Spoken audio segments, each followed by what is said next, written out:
tora rakapenyera vachene rakaita madenena nekushinga mudambudzo uripiko mweya tenzi wakashingisa Abrahama wakapawisa Paulo wamupasimba redena simba makapa Elijah harichipo yerenasi rakapenyesa Mozisi rapachopo rukuriro tenzi tondera nyikare mutipenyi titicha apotomupanyi moyo tidilenyi mweya wenyu.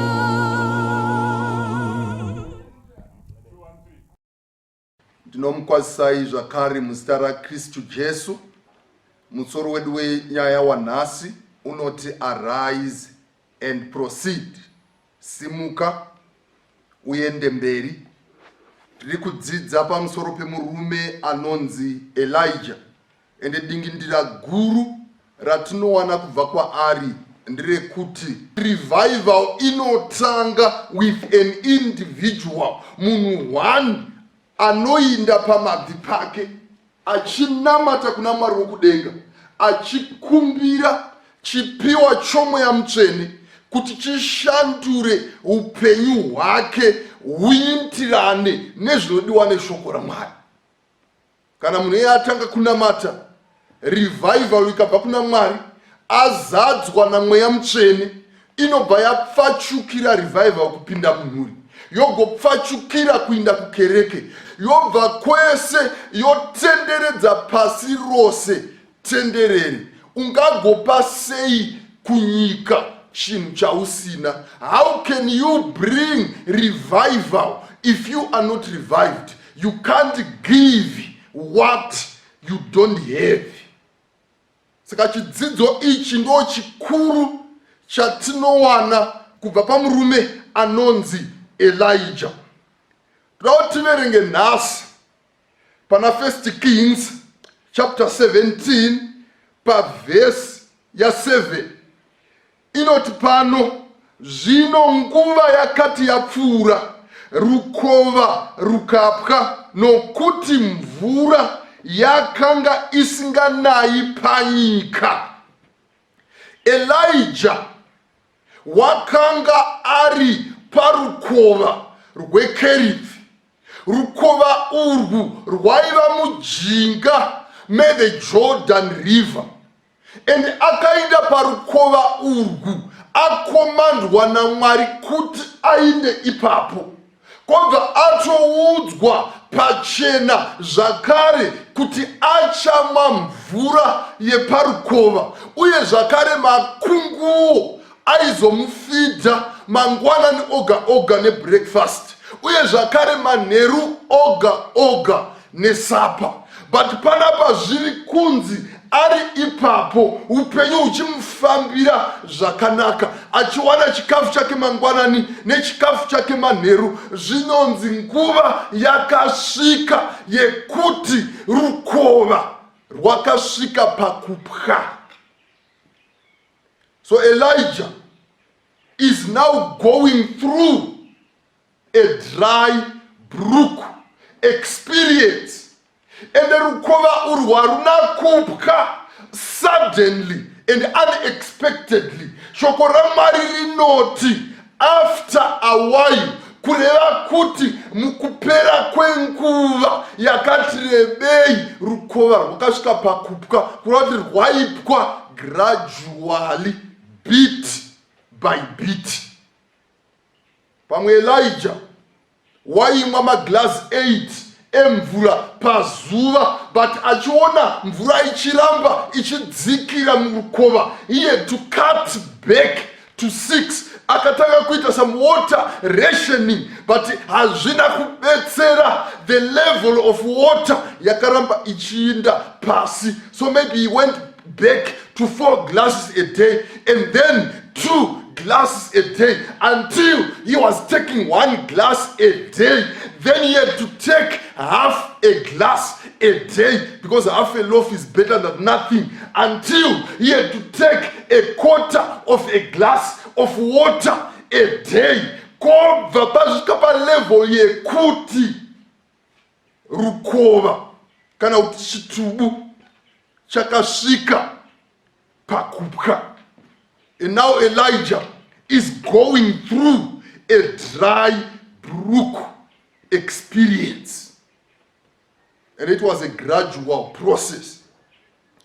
Pamwe mubereki ukatarira mwana wako neshamwari dzaanofambidzana nadzo, nemamuvi aanoona, nezvimwe zvinopinda mumafoni ake zvaasingadi kuti zvionekwe nevamwe, unogona kutoona kuti pamwe chitubu chekutenda chemwana wangu chiri kuinda kunopwa. Hongu ndichiri kuinda naye kuchechi. Hongu patinoita munamato mangwanani nemanheru anouyavo, but pazviri kuinda hakuna kumira zvakanaka. Chitubu chokutenda chichasvika pakupwa. Chimwe chanoda kuti tibate panapa ndichekuti rukova rwakapwa nekuda kwokuti kwakusina mvura panyika. Ende chakaita kuti kusava nemvura panyika chachiri chekuti Eria waiva anamata. Saka Eria is suffering the consequences or the results of his own prayer. Ndiye waiva anamata kuti Mwari lock down the heavens. For the next few years Mwari vakapindura munamato. Ende munamato uyu hauna kungoafekta nyika, but wakaafekta nomunamati womunamato. It's possible kuti you may be going through a dry brook experience muupenyu hwako as a direct result of your prayers. Maybe pawakasangana nemurume uyu wakati uyu murume pavarume, ukati this is Mr. Right, and when he proposed you for love, you did not hesitate to say yes. Musi womuchato, you were so happy and you were on cloud number 9. Zokutoti waiva nemapapiro waibhururuka musi uyu nomufaro. But you thought kuti you are tying the knot, but now you are tied on the knot. It's a dry brook experience you are going through. Chitubu cherudo chasvika pakupwa. Waifunga kuti uri kusunga pfundo rerudo pamuchato, zvinowasungirirwa papfundo racho. Ndichava kukudzipa, hausiwe wokutanga. Elijah also went through the same. Pamwe wakaona musikana uyu wakati atsvara kadenga iya yandairota ndazoiwana, ukati I have found my missing rib. This is the Juliet of my life. We are going to have our Romeo and Juliet romance all along. Kana akandida koba wamfimba zvikamboita sekunzi zviri kuramba, asi zvikazoita nekuda kwemunamato yako yekuti Mwari madii maita kuti andide. pawaimacha uchipinda mchechi musi womuchato, scripture iya yairinga mwoyo mako inoti, he who finds a wife finds a good thing. Musi uyu, you thought you were getting a wife, but now she has turned into a knife. She is now behaving like a weather report, a partly fine, but with some scattered thunderstorms.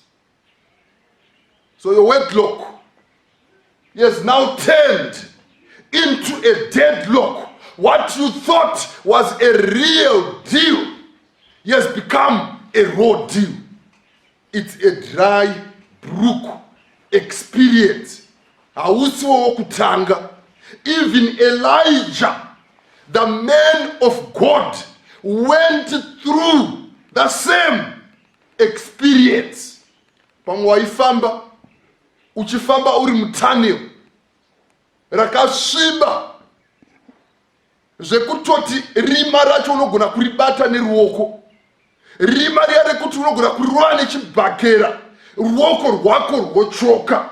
But chaita kuti ufambe mutonera iri murima ndichekuti uri kuti one day I shall see some light at the end of the tunnel. Ska instead yekuita give up, you have geared up anticipating that day.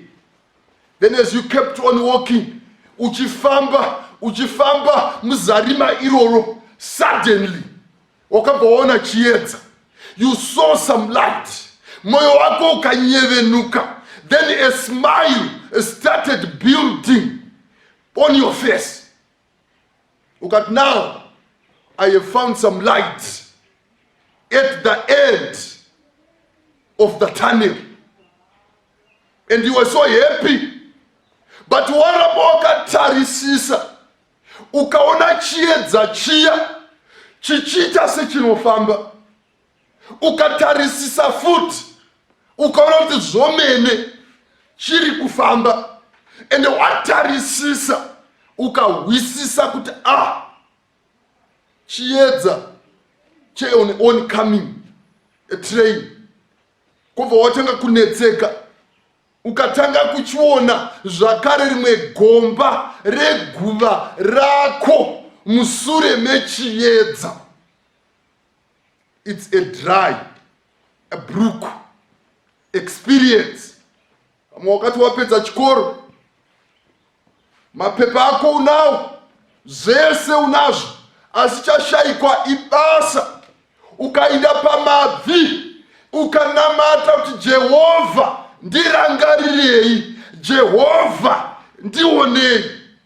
Mwari wakazarura mukana, kubva waona basa riya, wakafara zvikuru kwazvo, ukati ndichawana mari yakawanda at the end of the month. But now my tables ashanduka, wakuwana mwedzi yakawanda musure mekupera kwemari. It's a dry brook experience. You thought you were going to get a lot of money at the end of the month, but now there are many months at the end of the money. You are not the first one. Even Elijah, munhu waMwari, went through the same experience.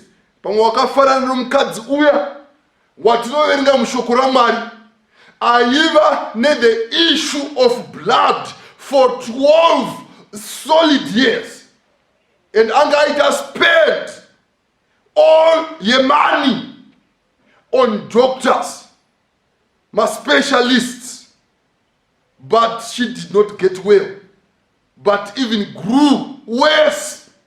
Now hachina mari, akuchina umwe specialist anogona kumubetsera. Chitubu cheutano chapka. It's a dry brook experience. Maybe you are going through that you were expecting kuti Mwari vachakupa a breakthrough, but hell broke loose. And now zvawaifunga kuti zvichabatana zviya zvaita manyama amire nerongo. It's a dry brook experience. And you are not the first one to go through such an experience. Hausiwo kutanga nemakai kuti even na Elijah mprofita wa Mwari akasangana nenguva yekuomerwa nechitubu, and he had to go through a dry brook experience. Kandiri kumuona Elijah akagara padivi pechitubu, chitubu chapwa, chitubu chisisina mvura, hana mvura yekumwa, hana mvura yekushandisa. Enda akufunga matakadya kare, chitubu chine mvura yakawanda, achingoti dai tatadzokera kumazuva aya dai zvinhu zviri nani, dai tadzokera kumazuva aya pamwe zvinhu zviri nani. Saka Elijah is now sinking into this deep, dark and filled hole of depression.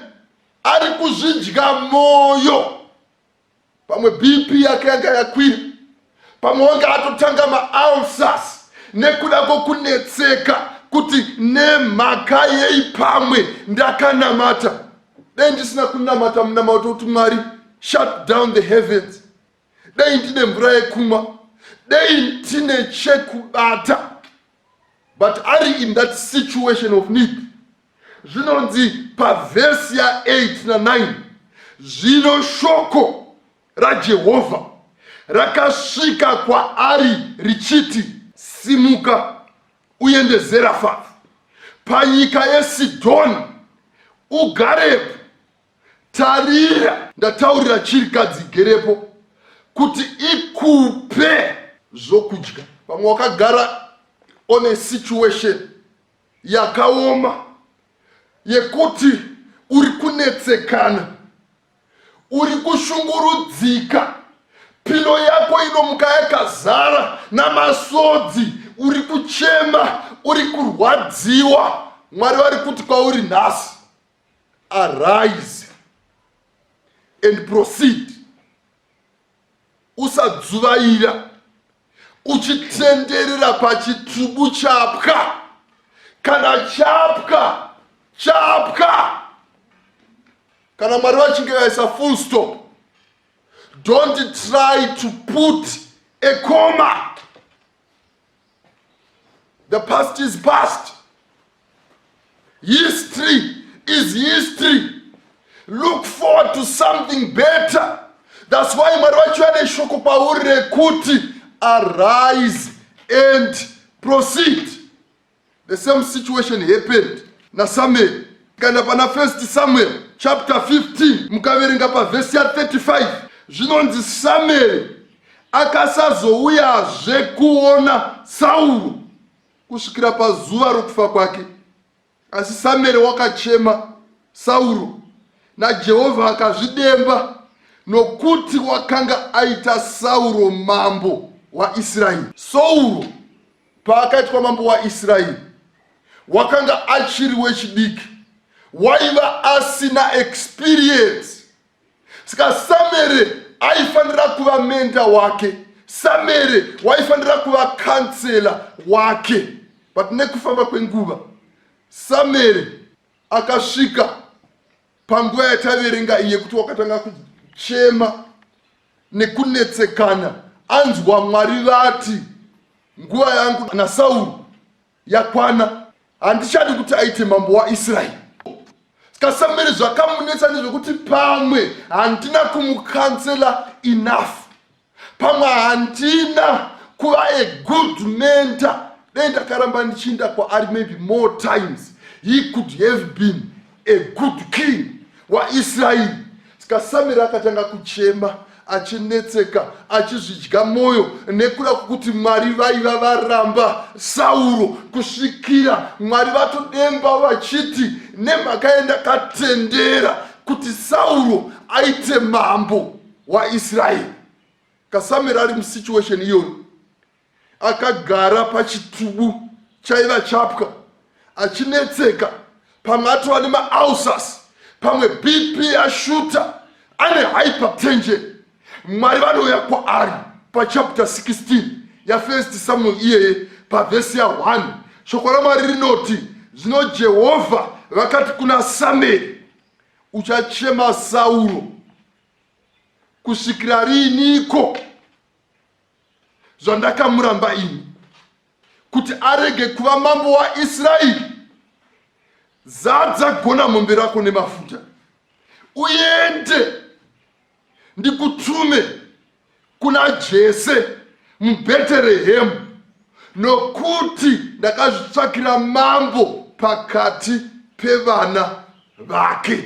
Saka Mwari vanouya kuna Samueri, Samueri achichema, Samueri achinetseka, achizvidya mwoyo, voti, for how long are you going to mourn, since I have rejected Saul to be king over Israel? Chandoda kuti bati hama vadikano ndichekuti Mwari hapana pavanotirambidza kuchema. Tiri munyika ine nhamo. Ndosaka mwakaimba rwiyo vakati, inorema iyi nzira, ine minzwa inobaya. Jesu akataura akati, nzira yacho yekuenda kudenga inhete, haina kupamhama. Saka we are not on a highway to hell, we have a heaven to gain and a hell to shun. Katinotosangana nematribulations. Jesu vakati, in the world you will meet with tribulations, but be of good cheer, because I have conquered the world. Bible rinotoisa pachena kuti kana tichichema ngaticheme, but tisingachemi sezvinoita vasina tariro, vasingazi kuti Jesu ndiye rumuko. Problem inouya pakuita overmourn, pakuchemesesa chinhu chakaitika 6 years ago, but uri kuchema nhasi as if it happened 6 minutes ago. Mwari vari kuti kwauri, hama yangu, uchachema kusvika riniko? Kana ndichinge ndaisa full stop, don't try and put a comma. Arise and proceed.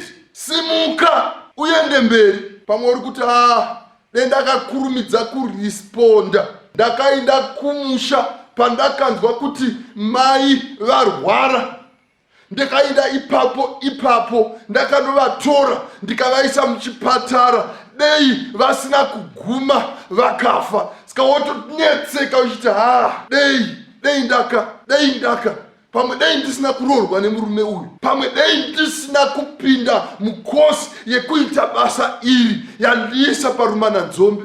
Zviri kunzi panapa naMwari, for how long are you going to mourn, since I have rejected Saul as king over Israel? Arise and proceed. If you continue to live in the past and take the past into the present, it is a way of poisoning your future.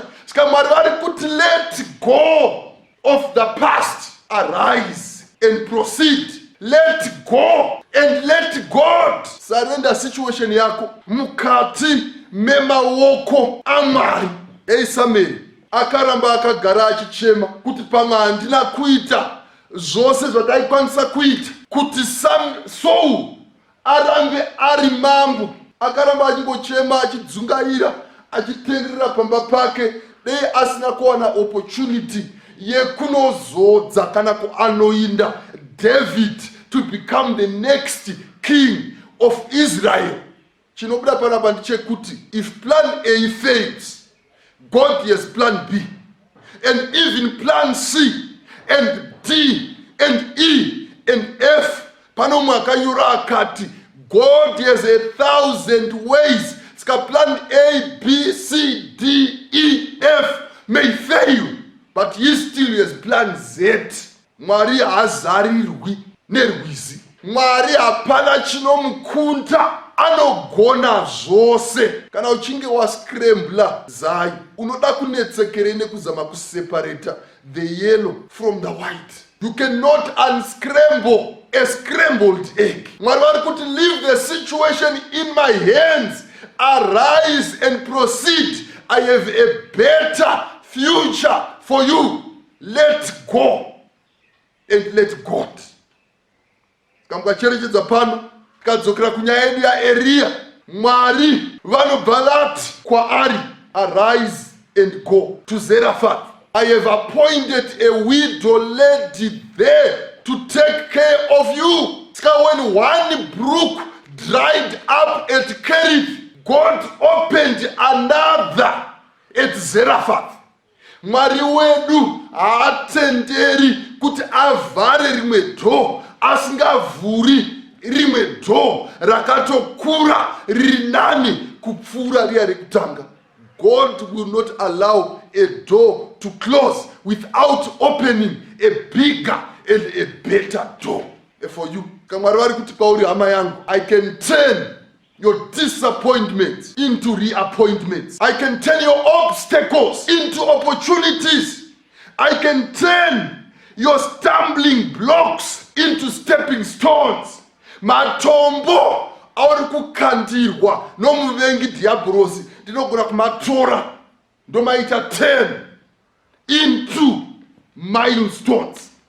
Mwari vari kuti kwauri, I can turn your mess into a message, and then you stop gossiping about others and you start gossiping the gospel in the marketplace of your life. Mwari vari kuti your problems are my projects. Let go and let God. Arise and proceed, because I know how to turn your battlefields into blessing fields. He can turn your scars into stars. Kawati kuna Elijah, simuka uende mbele, I have another plan for you. Saka Elijah anoteerera shoko raMwari, obva asimuka, and he puts a spring on his step as he goes to Zarephath. Just like Samuel, he had to put a spring into his step as he was going to Bethlehem. Mwari vari kuti have a new perspective. Fill your horn with oil. Think anew. Turn over to a fresh page. Start anew. I have greater things for you than for you to hold on to your past, which is affecting your present. Mukaverenga paMadzimambo okutanga chapter 17, Bible rinoti pano pavhesi ya 10, naizvozvo akasimuka akaenda Zarephath.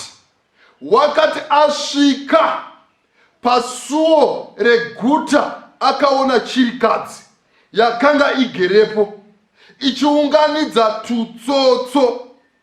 Akamudana akati, nditorerewo mvura shomanani mumukombe timwe. Elijah akashandisa makumbo ake kufamba kuinda kuZarephath, kobva anoshandisa maziso ake kutsvaga chirikadzi. Aona chirikadzi, akashandisa muromo wake kutaura nechirikadzi. Elijah hana kutorwa kubva pachitubu chaachapwa kuinda kuZarephath nengoro yemoto. Hapana kuita chamupupuri chakamutora, but Mwari akati, ndakakusika une makumbo anofamba, ndakakusika une meso anoona, ndakakusika une muromo wokutaura. Saka panotoda cooperation pakati paMwari nemunhu kuti pabude success. So success formula inowanikwa between the cooperation of the divine and the human. There's nothing like miracle money. Hakuna zvezotaurwa nevamwe vekuti vanoti they do thega. Never. It's the same God akataura pana Exodus chapter 20, achitaura on the 10 commandments. Akati 6 days You shall labor, do all your work, and then rest on the seventh. Ndiye Mwari mumwewo zvakare akati kuna Adamu, uchadya cheziya. New Testament anoti kuna Paulo, he who does not work must not eat. God will give you the milk, but he will not give you where to put the milk, because unogona kugadzira wedza yekuisira mukaka. Hakuitiri zvaunogona kuita woga. Panoda cooperation of the human and the divine. And zvazvina Elijah akazvishandisa kudzamara asvika pachirikadzi akataura nayo. Panapa tinomuona abva kuchirikadzi, ndanchikumbira undipewo tumvura tushomanana, ndafa nenyota, ndiri kubva pachitubu changa chakapwa chisina kana chirimo. Mukavereka pavhesi ya 11 zvinonzi panapa, zvino wakati achienda kuzoitora akamudana akati, dondivikirawo chimedu chechingwa muruoko rwako. Kanzi pauri kuuya nemvura chirikadzi, wadiwo wandivigira a slice of bread, nemhaka yekuti ndafa pano nenzara. Mukaverenga pavhesi ya 12 chirikadzi inopindura yoti, naJehovha Mwari wenyu mupenyu, handina chingwa asi tsama imwe yeupfu mudende namafuta mashomanana muchinu. Tarirai, ndakanga ndichiunganidza tutsotso tuviri, ndichiti ndoenda ndizvigadzirire ini nomwanakomana wangu, tidye tife yedu. Kuroti Elijah aenda kuchirikadzi yanga yasara netuma resources tushoma. Zviri kutonzi panapa yanga isingatsvaki huni, because papasina need yehuni, paitongoda tutsotso, kwete tsotso dzakawanda asi tutsotso tuviri.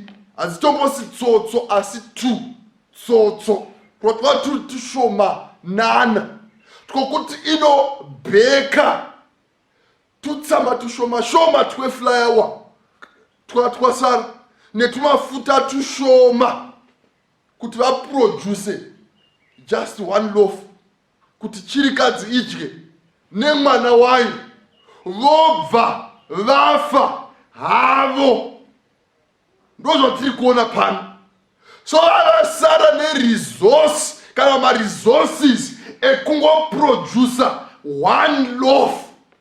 Maresources avo were worth just maybe $1, which is enough maybe to buy a simple, not even complicated loaf of bread.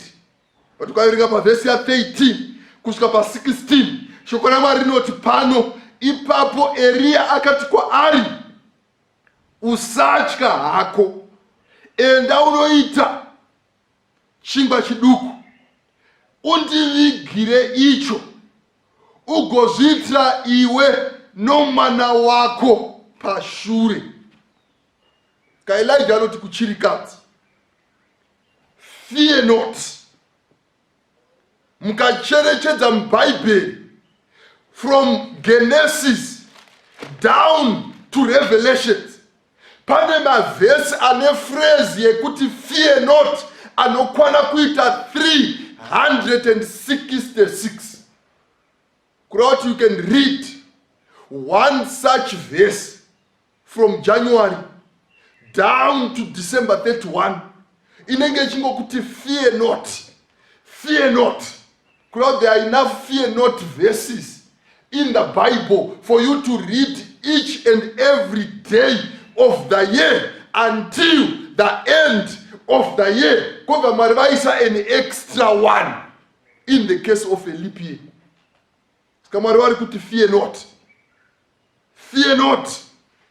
The solution to the problem of fear is actually found in fearing God. Because if you fear God, you will not fear anything else.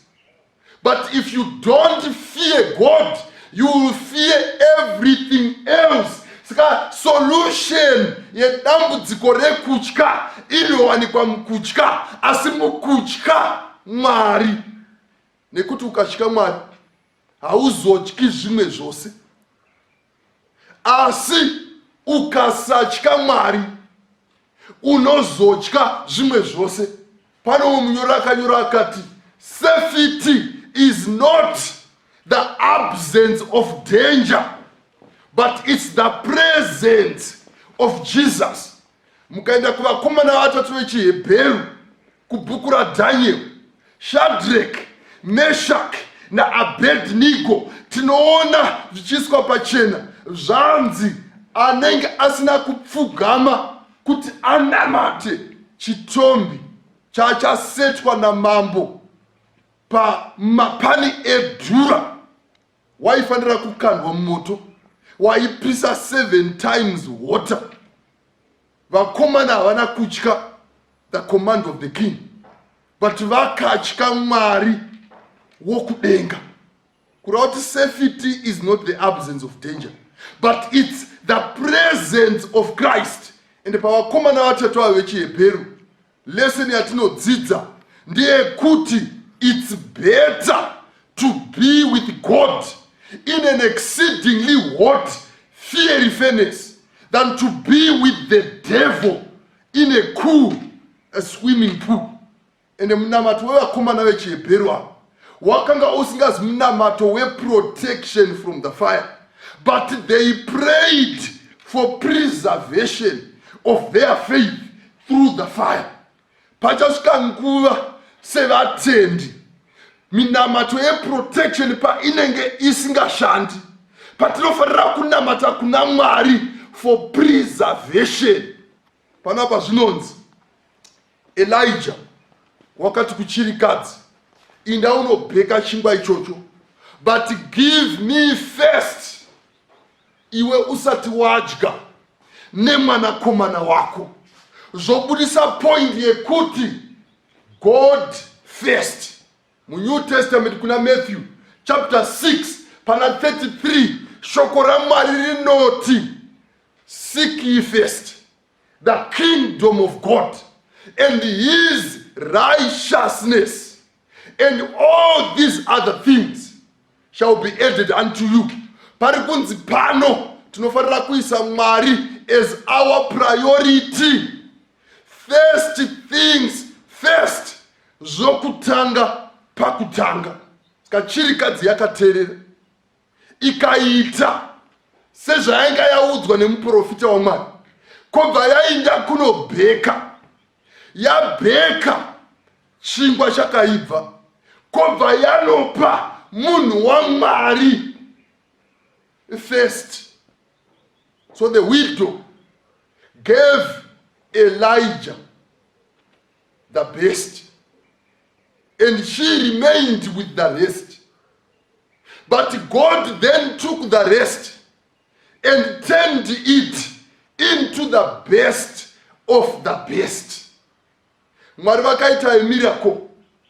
He added by subtraction.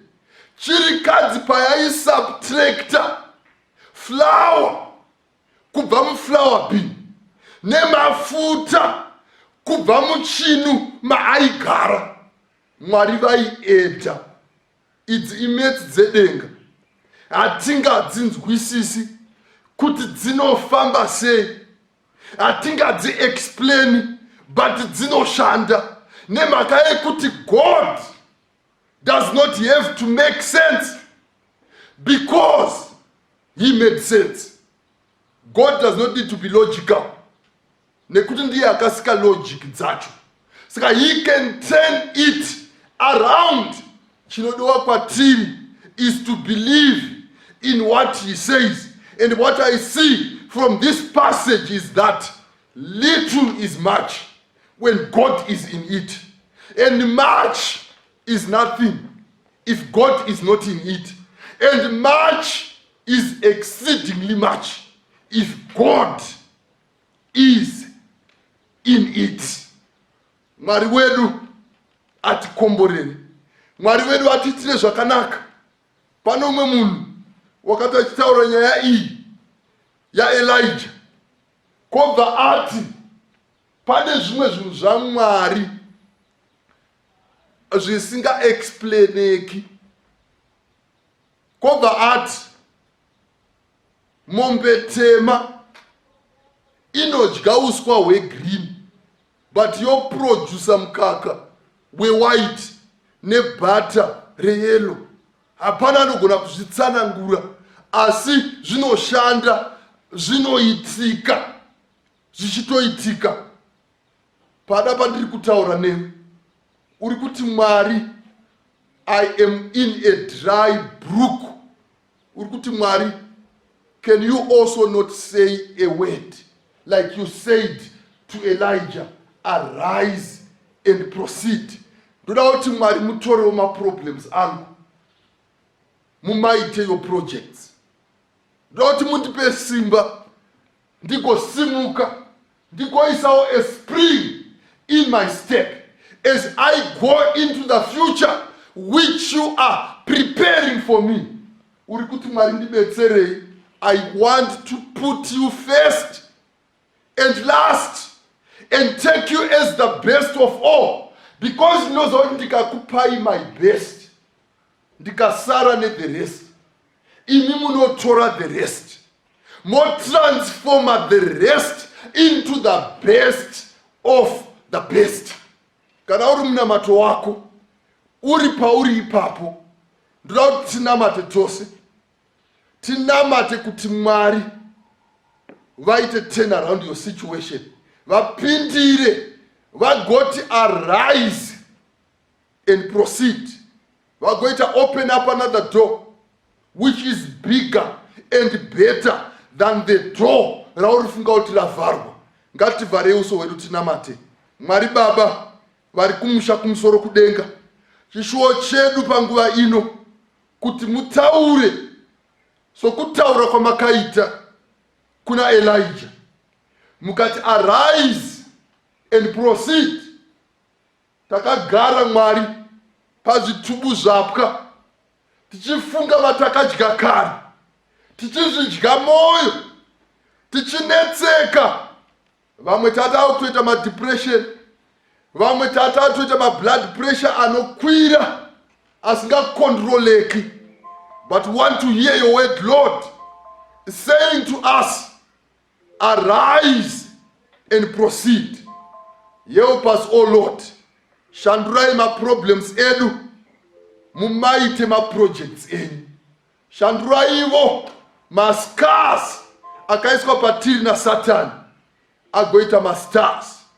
Mugoshandura ma lemon atinosangana na umupenyu anovava, mugomaita lemonade, mugotibetsera tiite sechirikadzi kukuisai pakutanga, mugova imwe wokupedzisira, mugova imi makanaka kupfuura zvimwe zvose.